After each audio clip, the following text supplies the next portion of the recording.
What's up guys? Andito naman tayo. Ayan, gumawa na naman tayo ng isang obra kung saan si Batman ay si Batman ay ginawa natin si Iron Man. Ayan, nakikita niyo naman kung paano ko ginawa ang Iron Man suit.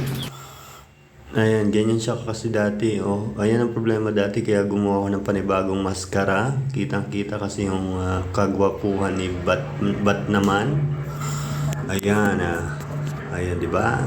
Ayan yung kung paano paunti-unti kong ginawa na si Iron Man.